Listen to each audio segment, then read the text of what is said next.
Hello student, welcome to my YouTube channel study time with Ravi.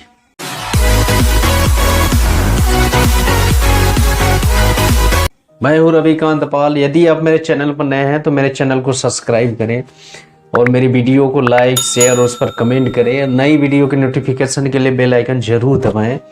तो आइए आज एक टॉपिक ले गया हूँ, क्लास 10th के फिजिक्स का टॉपिक है। चैप्टर का नाम है मानव नेत्र तथा रंगों का इंद्रधनुष, human eye and rainbow of colours. तो उस चैप्टर से एक टॉपिक लेके आया हूँ, प्रिज्म द्वारा श्वेत प्रकाश का वर्ण विक्षेपण, dispersion of white light by prism. तो आइए उसके बारे में जानते हैं हम लोग।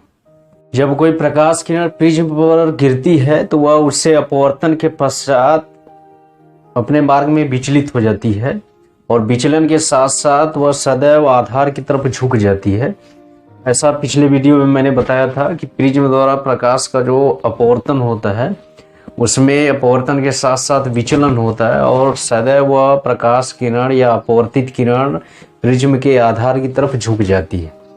तो उसी तरह से जब वह प्रकाश किरण सूर्य की श्वेत प्रकाश किरण लेते हैं तब प्रिज्म से अपवर्तन के पश्चात वह आधार की तरफ झुकने के साथ साथ वह 7 अवयव रंगों में या कई रंगों में विभक्त हो जाती है।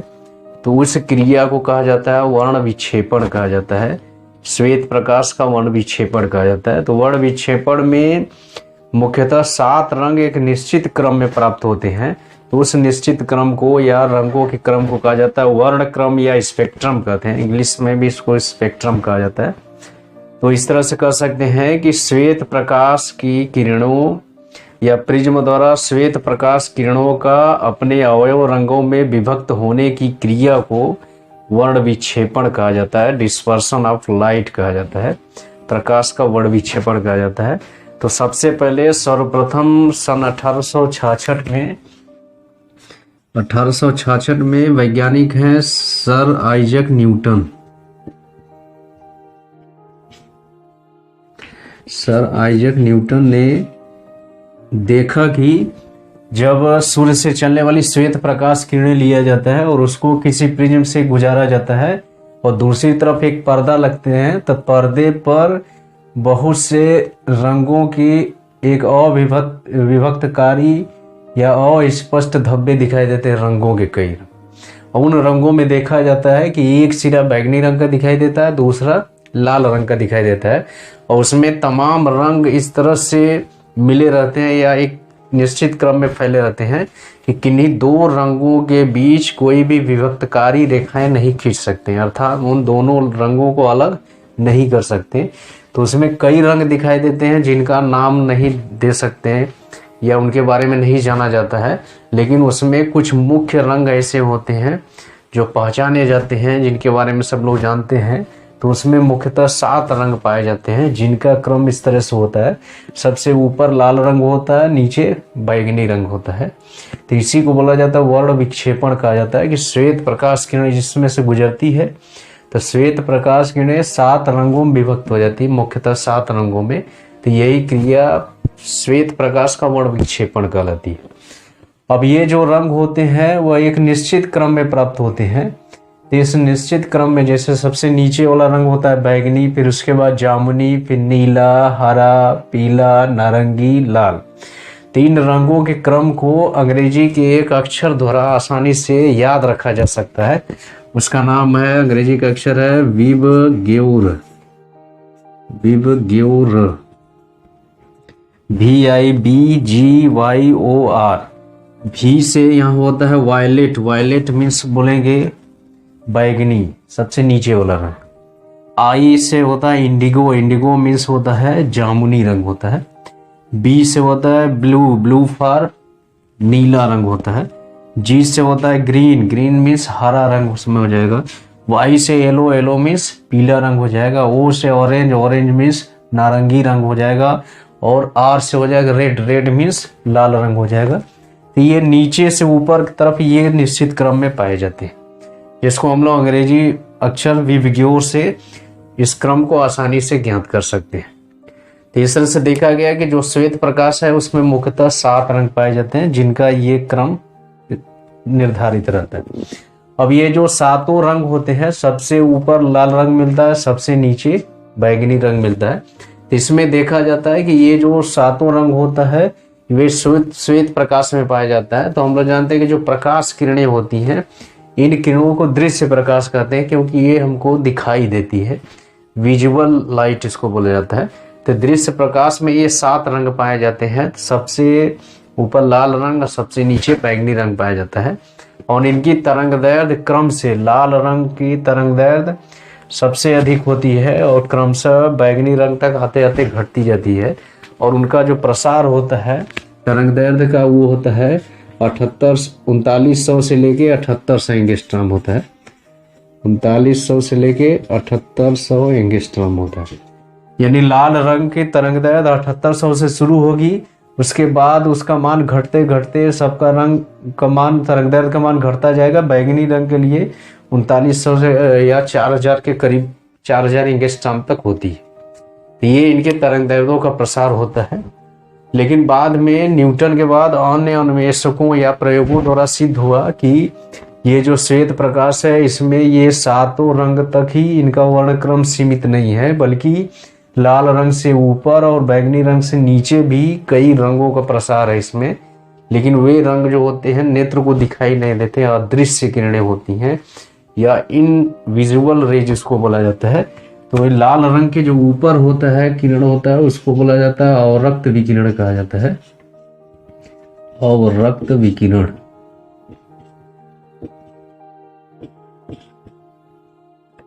इसको इंग्लिश में बोलते हैं इंफ्रारेड बोला जाता है, इंफ्रारेड रेडिएशन या रेज भी बोला जाता है। फिर बैगनी रंग के नीचे भी इसका प्रसार होता है, जिसको बोला जाता है परावैगनी विकिरण।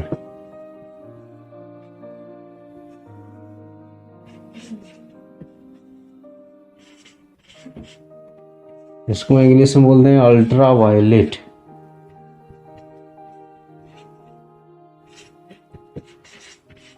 अल्ट्रा वायलेट रेज बोला जाता है या रेडिएशन बोला जाता है। इस तरह से लाल रंग के ऊपर जो होता है रक्त विकिरण कहते हैं, बैगनी रंग के नीचे होता है उसको परावैगनी विकिरण, अल्ट्रा वायलेट बोला जाता है। तो ये रहा श्वेत प्रकाश द्वारा प्रिज्म का वर्ण विक्षेपण, जिसमें श्वेत प्रकाश दृश्य प्रकाश के रूप में मुख्य 7 अवयव रंगों में विभक्त होता है। तो इसी क्रिया को श्वेत प्रकाश का या प्रिज्म द्वारा श्वेत प्रकाश का वर्ण विक्षेपण कहा जाता है, dispersion of white light by prism कहा जाता है। तो ये घटना कब होती है कि जब श्वेत प्रकाश को प्रिज्म से गुजारते हैं, तभी वह मुख्य 7 अवयव रंगों में विभक्त होता है। तो अब इसके यह रहा प्रिज्म श्वेत प्रकाश का, प्रिज्म द्वारा श्वेत प्रकाश का वर्ण विक्षेपण। अब इसके बाद हम लोग जानेंगे प्रिज्म द्वारा श्वेत प्रकाश के वर्ण विक्षेपण का कारण, cause of dispersion of light by prism. तो ये जो श्वेत प्रकाश होता है वह प्रिज्म द्वारा उसका वर्ण विक्षेपण क्यों होता है, उसके बारे में हम लोग जानेंगे, उसके कारण के बारे में जानेंगे। तो आइए जानते हैं। इसमें देखा जाता है कि प्रिज्म द्वारा जो प्रकाश का वर्ण विक्षेपण होता है, उसमें श्वेत प्रकाश मुख्यतः 7 रंगों में विभक्त हो जाता है, जिनका क्रम इस तरह से होता है। यानी सबसे नीचे बैगनी रंग मिलता है, लाल सबसे ऊपर रंग मिलता है। 3 रंगों का विभिन्न स्थानों पर मिलना क्या होता है कि ये सभी रंगों के लिए प्रिज्म के पदार्थ का जो अपवर्तनांक होता है वो भिन्न भिन्न होता है, क्योंकि हम लोग बताए थे कि प्रिज्म के पदार्थ का अपवर्तनांक n बराबर होता है sin a plus delta m बटे 2। अब पूरे के बटे बताया गया था sin a बटे 2। यानी जिस रंग के लिए विचलन कोण डेल्टा m का मान अधिकतम होगा, उसके लिए प्रिज्म के पदार्थ का अपवर्तनांक भी अधिकतम होगा। तो इसमें देखा गया है कि जो बैगनी रंग है उसके लिए विचलन कोण यहाँ पर खींचा जाए तो ये इस तरह से कोण बनता है। यानी आपतित किरण और निर्गत किरण के बीच जो कोण बनता है ये बैगनी रंग के लिए होता है। फिर इसके बाद जामुनी रंग के लिए, फिर इसी तरह से नीले रंग के लिए,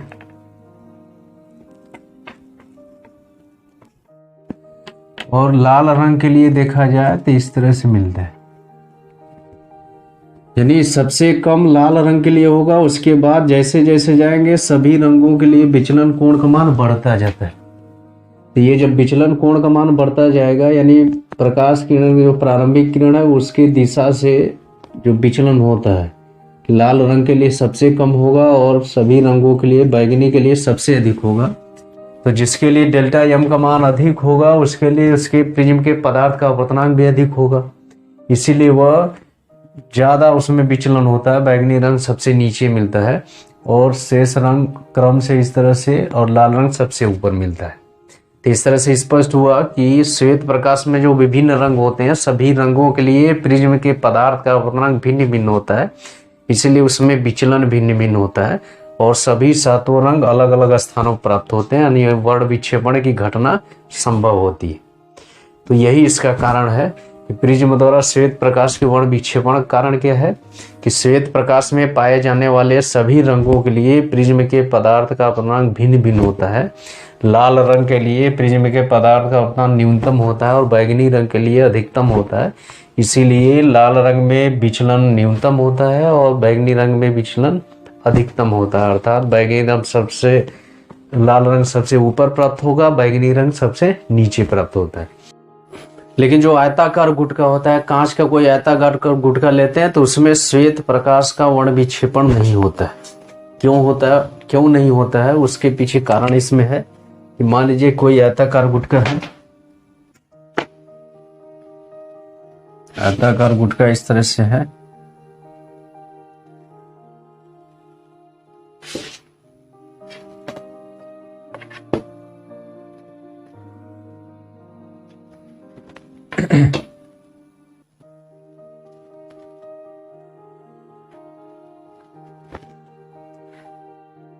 यह आयताकार गुटका ले लिया। अब इसमें कोई प्रकाश किरण इस तरह से आपतित करे, ये श्वेत प्रकाश की है, ये प्रकाश किरण आपतित कराएंगे तो इस पृष्ठ पर आपतित होगी, तो इस पृष्ठ से अपवर्तित होगी, अंदर प्रवेश करेगी तो उसको देखने के लिए अपवर्तन को यहां पर अभिलंब खींच दे रहे इसे। ये पृष्ठ के लंबवत है तो ये प्रकाश किरण को जाना चाहिए सीधे,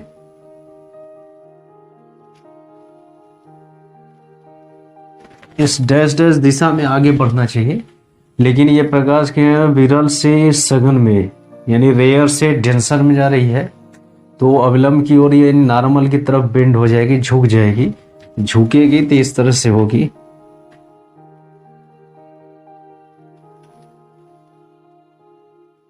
इस तरह से दिखाई देगी, तो इस वाले पृष्ठ पर पड़ेगी तो फिर यहां अपवर्तन देखने के लिए अभिलंब खींचेंगे,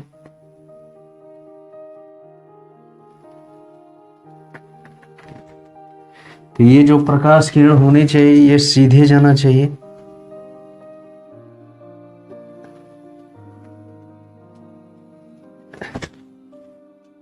इस तरह से सीधी जानी चाहिए। लेकिन यहां क्या होगा, डेंसर से रेयर यानी सघन से विरल की तरफ जा रही है तो अवलंब से दूर हट जाएगी, अवलंब से दूर हटती है तो इस तरह से चली जाती है।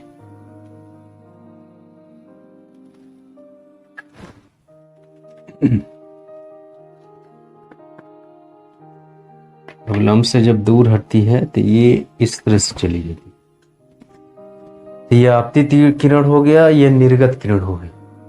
अब इन जब किरणों को आपस में आगे बढ़ाते हैं, ये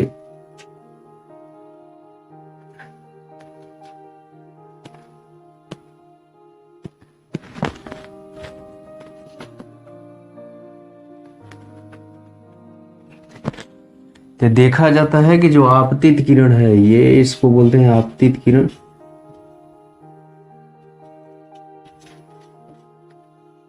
इसको निर्गत किरण कहते हैं। इंग्लिश में इसको इंसिडेंट रे बोला जाता है।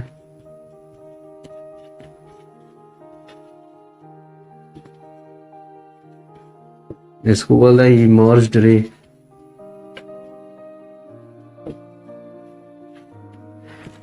इनमें देखा जाता है कि ये जो घटना होती है वह आपतित किरण और निर्गत किरण एक दूसरे के समानांतर होती, यानी एक दूसरे से समानांतर रहती है, यानी कि इनके बीच की दूरी बराबर रहती है हमेशा।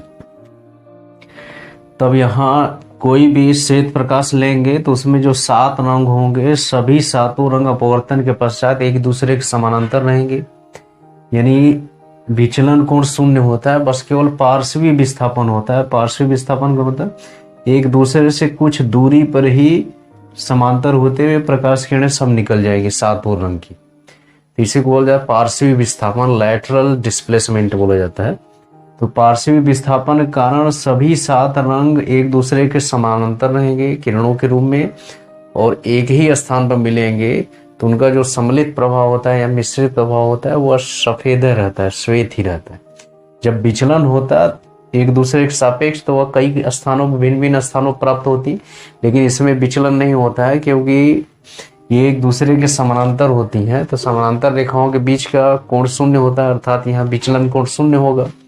एक दूसरे के समानांतर होते हुए, अब ये तो चित्र द्वारा प्रदर्शित किया गया है, लेकिन अपवर्तन के पश्चात जो 7 रंग होंगे एक दूसरे के समानांतर, एक दूसरे के बिल्कुल समीप होते हुए आगे निकलेंगे, तो किसी भी पर्दे पर पड़ेंगे तो उनका जो मिश्रित प्रभाव होगा वह क्या होगा, श्वेत ही होगा। तो इस तरह से कह सकते हैं कि किसी आयताकार गुटके से जब श्वेत प्रकाश गुजरता है तो वहां वर्ण विक्षेपण की घटना नहीं होती। क्यों नहीं होती है? क्योंकि निर्गत किरण और आपतित किरण के बीच विचलन कोण शून्य हुआ। लेकिन प्रिज्म द्वारा जब श्वेत प्रकाश किरण निकलती है तो 7 रंगों के लिए विचलन कोण अलग अलग होता है। क्यों होता है? क्योंकि उन सभी 7 रंगों के लिए प्रिज्म के पदार्थ का अपवर्तनांक भिन्न भिन्न होता है, इसलिए वह भिन्न भिन्न स्थानों पर प्राप्त होती हैं। इस तरह से वह रंग प्रकाश किरणें विचलित हो जाती। तो ये हम लोग जाने कि प्रिज्म द्वारा प्रकाश के वर्ण विक्षेपण का क्या कारण है और किसी आयताकार गुटके में, कांच के आयताकार गुटके में श्वेत प्रकाश का वर्ण विक्षेपण क्यों नहीं होता है। अब इसके बाद हम लोग जानेंगे इंद्रधनुष के बारे में, रेनबो के बारे में। अब इंद्रधनुष क्या होता है कि जब वर्षा हो जाती है तो वर्षा के पश्चात वायुमंडल में जल की सूक्ष्म सूक्ष्म बूंदें धरातल की तरफ गिरती हैं, तो सूर्य की जो किरणें होती हैं उनसे होकर जब अपवर्तित होती हैं तो वो जो जल की सूक्ष्म बूंदें होती है एक प्रिज्म की भांति व्यवहार करती है या प्रिज्म जैसी हो जाती हैं, क्योंकि नीचे की तरफ गिरती हुई जो जल की बूंदें होती है वो इस आकृति की हो जाती है, तो वो प्रिज्म की तरह दिखाई देने लगती है। तो इस प्रिज्म से जब प्रकाश किरणें गुजरती हैं तो वहां वर्ण विक्षेपण की घटना होती है, वह 7 रंगों में विभक्त हो जाता है। तो वो जो 7 रंग होते हैं वो वायुमंडल में किसी घने स्थान पर, यानी ऐसे वायुमंडल जहां उसका अपवर्तनांक इससे अधिक रहता है, वायु से अधिक रहता है, तो वहां पर प्राप्त होते हैं। इसी तरह से वायुमंडल में तमाम जल की सूक्ष्म बूंदें होती हैं, तो सभी से वर्ण विक्षेपण घटना के बाद मुख्य 7 रंग प्राप्त होते हैं। तो वो जो वर्ण क्रम होते हैं वायुमंडल में एक निश्चित क्रम में व्यवस्थित हो जाते हैं, तो उसी दृश्य को बोला जाता है इंद्रधनुष बोला जाता है, रेनबो बोला जाता है। तो इंद्रधनुष जो होता है वह सूर्य के विपरीत दिशा में इंद्रधनुष बनता है। तो इस तरह से देखा जाएगा किसी भी जलप्रपात या जल के फव्वारे में भी धूप के दिनों में वहां पर भी इंद्रधनुष वाली घटना होती है, विभिन्न रंग उसमें दिखाई देते। तो आज हम लोग सीखे प्रिज्म द्वारा प्रकाश का वर्ण विक्षेपण और घटना, उसके बाद प्रिज्म द्वारा प्रकाश का वर्ण विक्षेपण का कारण, और उसके बाद लास्ट में हम लोग सीखे इंद्रधनुष के बारे में, रेनबो के बारे में। तो आज के लिए बस इतना ही। अब इसके बाद नए टॉपिक के साथ आएंगे, तब तक के लिए धन्यवाद।